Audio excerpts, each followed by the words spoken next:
What if the secret to dominating an industry wasn't just about following a proven system, but inventing an entirely new one? You can become an innovator in any field by realizing an opportunity and just going for it, pursue it. The smartest business move I ever made was realizing my weaknesses and hiring for that. I was just 18 when I started in home services, and today my company is doing 30 million in system-wide revenue. This is Ryan Atkinson, and you're listening to the UpFlip Podcast, where we uncover the secrets of building and running successful businesses. Today, we're excited to have Carmelo Marsala, the founder of SprayNet, on the show. Carmelo's not your typical franchise founder. He's a true innovator, holding 3 groundbreaking patents in the home service industry. From weather-adjustable paint chemistry to vinyl protection and roof rejuvenation processes, Carmelo has set his franchise apart with cutting-edge solutions. With over 100 territories sold and a reputation for quality, he's here to share how his inventions have transformed home services and what it really takes to succeed in this competitive space. Carmelo, I am so excited to have you on the show. Thank you so much for being here. Thanks, man. Thanks for having me, Ryan. I'm excited to be here. You are a pro in the home services industry. You've been doing it since you were just 18 years old, which is like crazy to like say out loud. Like that's such a long time. Can you take us back to those early days and share what drew you to the home services industry? It's crazy. It's been almost 20 years. That's like a lifetime. Yeah. It's huge, making me feel old. I'm doing something for 20 years. But yeah, I mean, going back, honestly, like I wish I had a better story to tell about like how I strategically chose the home improvement sector, which a lot of people are doing now because it's booming. But for me, I just really wanted to run my own business. And I saw a student painting franchise at university and I said, let me try this. And that's kind of how the journey all began. Interesting. I want to ask about joining that as whatever, you're 18-year-old, you're in college, you're kind of bright-eyed, bushy-tail. I mean, take us to like that first, few jobs that you were doing painting. Did you ever think it would turn into something where it's like, crap, I'm going to be doing this for 20 years? Not at all. For me, honestly, at that point, I didn't really care what kind of business. I just wanted to run a business. Like I remember when I signed up to apply for the student painting, I was just dreaming of like, oh my God, who am I going to hire? What's my team going to look like? How big can I get this? How many jobs can I sell? And it was just like, I wasn't obsessed with paint, to be honest, but it did lead to a very fruitful path. I only realized that I would be doing this longer 3 years in. I actually didn't like painting, to be quite honest. What started to put me off was every time I would do a quote, the homeowner would be like, well, I can do this myself, or my brother-in-law could do this, or the other, 5 million other painters can do this. And at some point, I'm like, man, I'm just literally selling time. I'm not creating value here. And it just started to put me off a little bit. And that's what led me to this path, actually. Interesting. Yeah, let's talk about that 3-year path and what path you're on now. Give us that story about like finding SprayNet. What were some of those like key milestones that like really took you there? Like it really started with one customer that I really liked. We'd done 2 jobs for him. I said, hey, can you paint my front door? And typically at that point, I didn't like to do them because I knew that they would always like scratch, chip, peel. The products on the market weren't that great. So I said, I need to do more research on this. And I found this this really good product. And I said, okay, I'm going to spray this product on. That way it won't look brush and rolled. So I spray the product on, and the door kind of looks really good, right? Like for the first day. Calls me back a week later. He's like, hey, I'm really sorry. My son with his school bag scratched the door. And I'm like, man, like I knew that was going to happen. I think it's going to keep happening. And I said, look, I'll come touch it up. But honestly, I think it's going to keep happening. And that's when I was like, I can't keep doing this. I just feel bad for these customers that are paying me for something that's not going to last. And then the path really where that came from is the other aha moment, literally the week after, my buddy, his parents got a brand new front door. And it was painted from a factory. And I said, that's not going to scratch. It's not going to chip. It's not going to peel. How are they doing it? And that's really the beginnings of how we started this journey. Oh, that's so interesting. So how old are you when you're starting to like have these realizations? I want to, play on words here, paint the picture of like how old you were. I would love to hear all that as well. Listeners, love to hear that.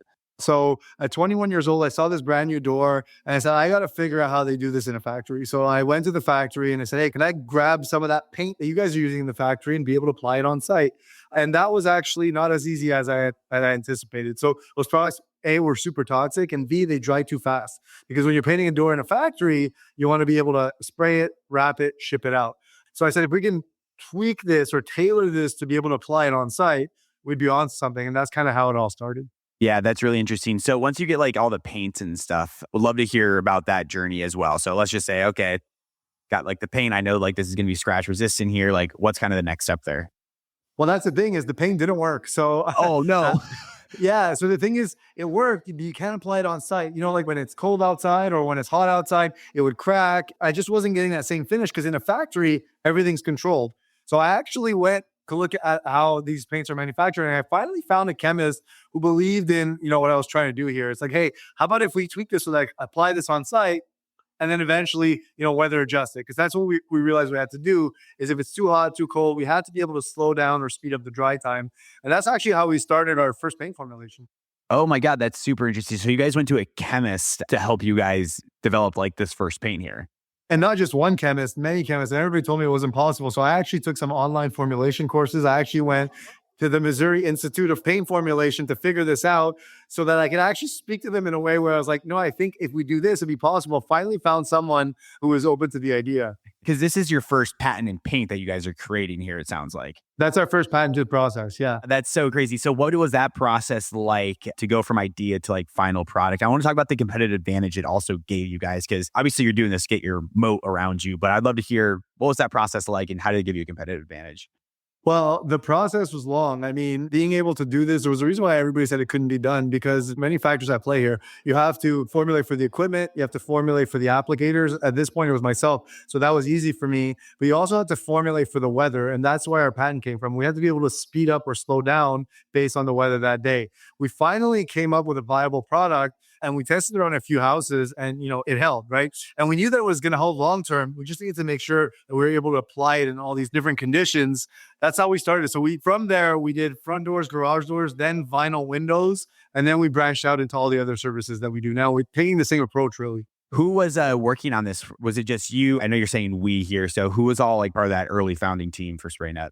So at first, I had a crew of guys that actually could apply on site, right, from my earlier days. But in terms of the actual technical stuff, I actually had found a local paint manufacturer who became a small partner in the business. At this point, they're no longer involved in the business. We have our own in-house chemists. But that's who actually started the whole process with us and believed in us from day one. Oh, super interesting. Did you ever consider throughout this whole thing just like selling your paint, like skipping the service side of the business? Because obviously that would just be lucrative as well. Just sell the paint here. Like, here's a bucket, go to the Home Depots of the world. Like, did you ever consider that?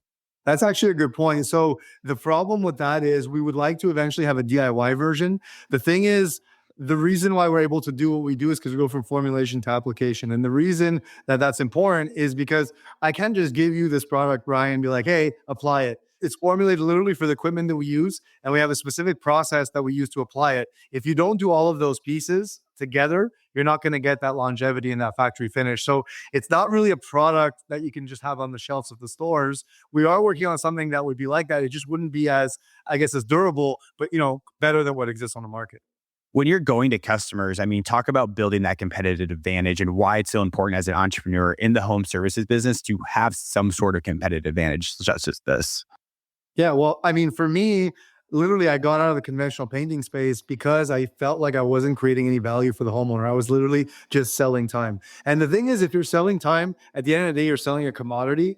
And you know this, Ryan, in a competitive business, in a competitive industry, when you're a commodity, price is really your determining factor. Everybody says they're different, but at the end of the day, everybody's using the same product, doing it the same way, just saying they're better, they're different. But then price comes into play. I didn't want price to be the main factor. I wanted really to create value so that we would be able to maintain a gross margin and the customers would also get a good value out of what we're doing. So for me, it was really about creating value and having win-win. You don't want to be a commodity. Like a lot of people, so we're in the video marketing space, my own personal company here, like who we compete against could be a freelancer from India or it could be one of the biggest video marketing companies in the world. And a lot of times, of course, how good is it? But a lot of times, like you can be competing against people that are either freelancers in India that are saying, hey, I can do this for $100. And like, it is tough. And you want to get away from that and find some sort of competitive advantage as you did.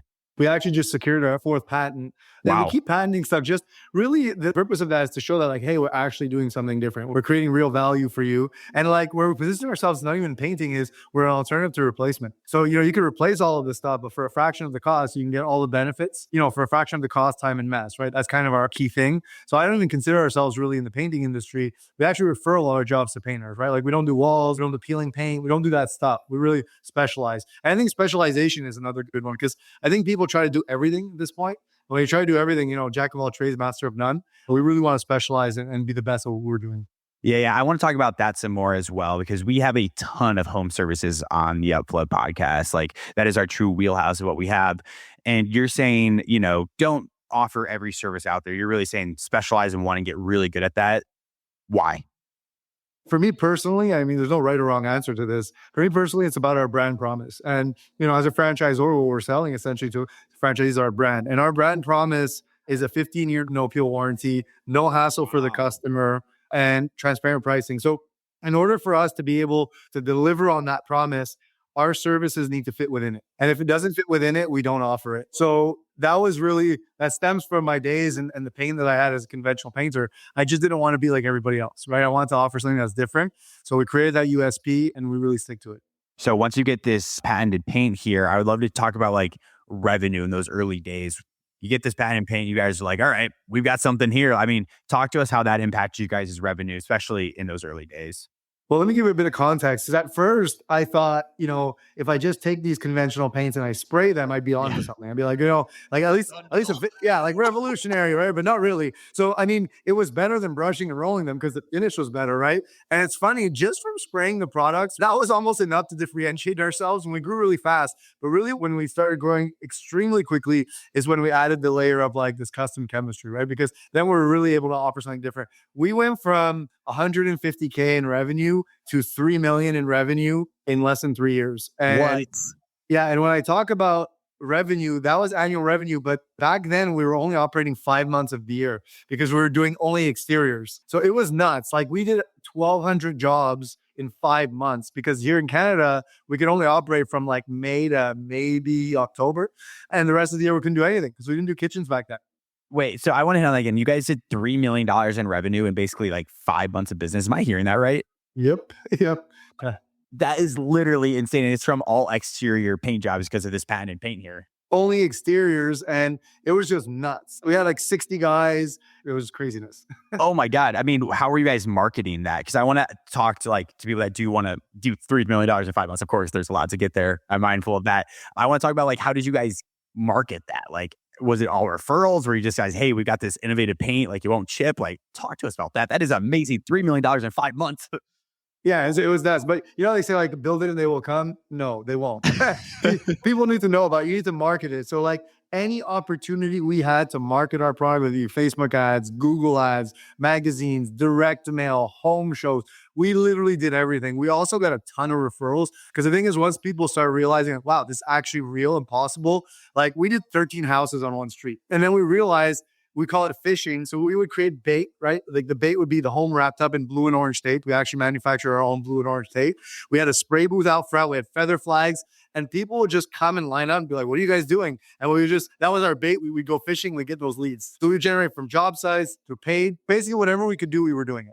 Oh my God, that is so amazing. Obviously, when you get to that point, you're like, okay, were you guys franchising that when you did that or? We were not. And I'll tell the story of how we became a franchise next. So 3 million in 5 months sounds amazing. But when it's your 4th year in business, business for yourself, I was a franchisee before, I didn't have systems. The story I like to tell is I'm on a ladder here, spraying a house, customer calling me. At this point, I'm the call center. I'm the marketing team. We had some sales guys, but I was basically doing everything. And my phone fell from my ear.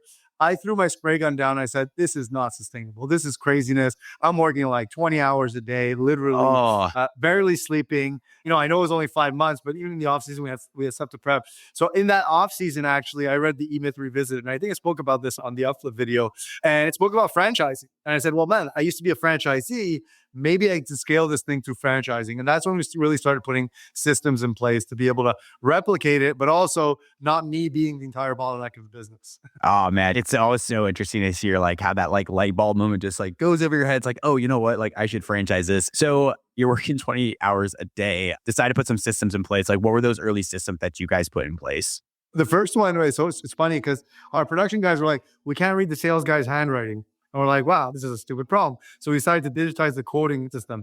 That allowed us to also standardize pricing. And then from there, we actually built our own custom software. And now it's an entire ERP. So It handles scheduling, production, all the KPIs. It's really the software that allows us now to scale the business. I want to ask, so you had the software in place, you're identifying opportunities to scale this as well. And you guys are, all right, let's go franchise this. You go through all the legal paperwork. Obviously, now you need to get someone to franchise it. Talk to us about landing your guys' first franchisee. How did it come across? What market was it in? Tell us about that. So actually, because we started to get more and more popular, people started asking us for a franchise, right? Which was cool. And that's how we found a good amount of our franchisees. They actually wanted to get their house done. And then eventually they just bought the franchise to be able to do it. So we actually got 2 franchisees, one 2 hours east of here, one 2 hours west of here. This was 2014. So they actually just both renewed their 10-year agreement like last year. So wow. Yeah, amazing. So That's we have amazing. franchisees that have been here for 10 years. Anyways, long story short, the training was basically like, hey, got any questions? I didn't know yet, right? And both of them were actually really successful in their first year. So I said, man, I think we're on to something here. So with their help, we actually put together some training systems, et cetera. And this was a long time ago. I mean, now what we have today versus what we had then is like, it's craziness. It's like night and day. That's how we started like jotting everything down. Like the questions they had, we started creating more and more standard operating procedures from them. Interesting. Then how'd you guys like attract like the next cohort? I'm curious like how you actually got them. Was it like word of mouth, like, hey, this is working really well? Was it like, hey, franchise this from our website? I would love to hear like how you got these franchisees. So actually we grew from 2 franchisees to about 10, kind of just organically. Like, let's say that other franchisee now did ads and then people saw them near there. And then to get from 10 to like, actually becoming a franchisor, which I think is about 30, 40 franchisees at least, when you really start, having a proven model. We actually went on a show called Dragon's Den, which is the equivalent of Shark Tank. Oh, yes. Yeah.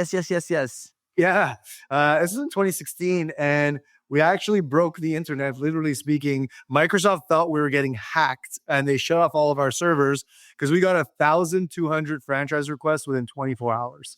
We made history on the show.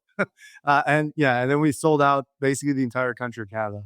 Oh my gosh. I mean, I'd love to hear, how did that go? I mean, you have 1,200 requests here. Like, how many of these do you accept? Like, how do you scale that? Was this like, because moments like these happen in entrepreneurship where you're like, oh God, this is my one opportunity to actually take advantage of it. I mean, you guys saw that and you obviously did. I'd love to hear, like, take us back to that time. What were those feelings like?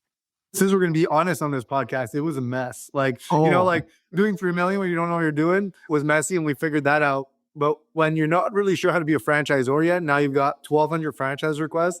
It literally was like, whoever's calling us the most is going to get this franchise. Like, if they wanted that bad, because we couldn't possibly get back to everybody. And from that, we added 25 new franchises because Canada's not very big, right? Like, I mean, we've got 30, 35 franchisees here. So like literally we only had room for like about 25 new franchisees.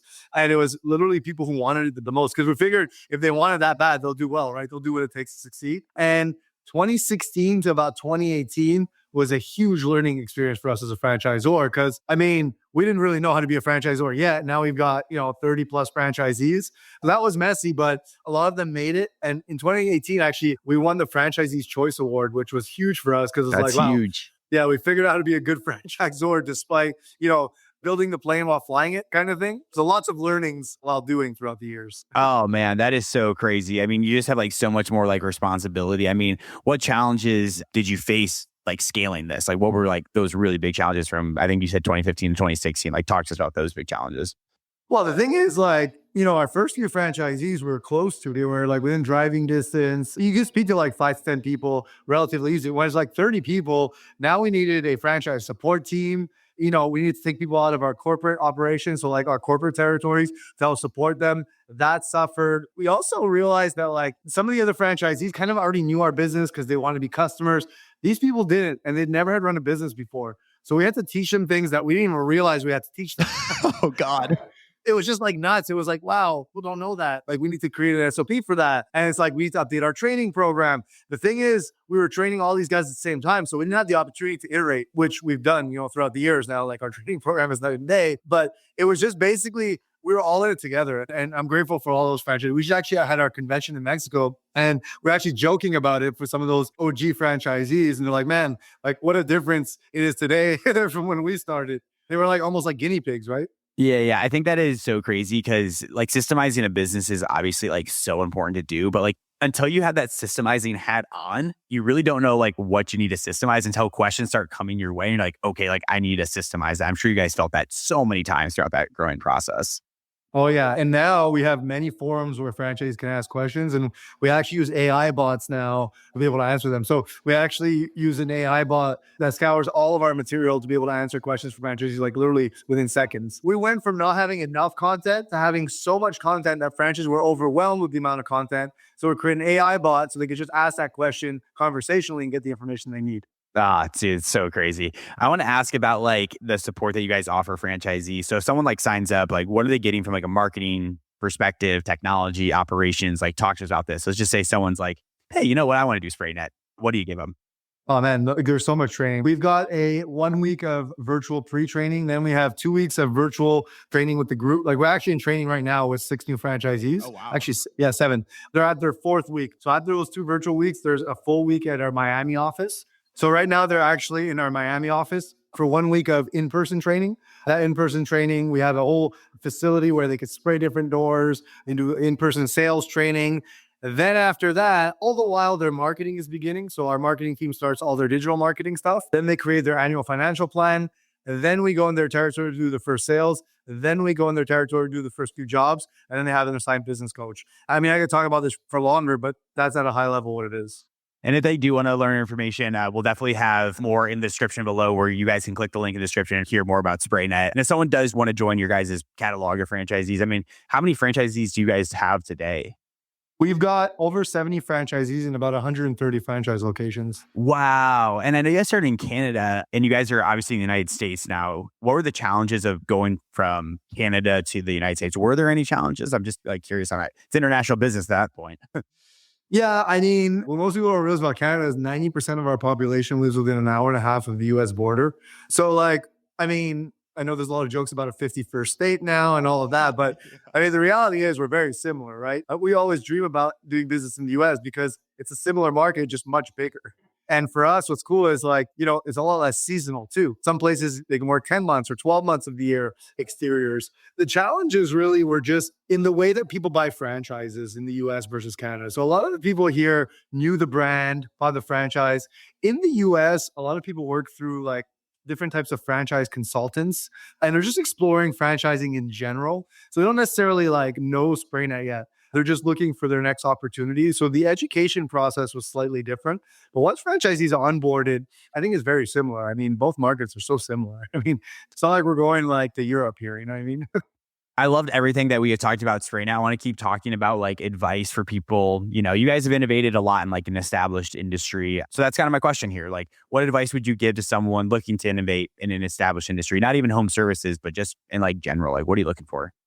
I mean, look, nothing's impossible. If you think that there's an opportunity within the industry that you're in, educate yourself. I mean, it's so much easier now. You even have Chat GPT. You could ask all these questions. You can find out where to learn stuff. Oh, yeah. Like, man, I wish I had all that stuff like back then. But like, let's all collectively create value together. Let's not keep doing things just the way that we're doing it. And I know that's a lot to say because it's already hard just running a regular business, For not sure. having to change things. But, I challenge everyone, just do it if you think you can. Or if you're not interested in reinventing the wheel, franchising is a great route for just operating and running a business. That's how I started, right? I'd love to hear like who is franchising for? If someone's like listening and they're like, okay, I've considered franchising. I don't really know.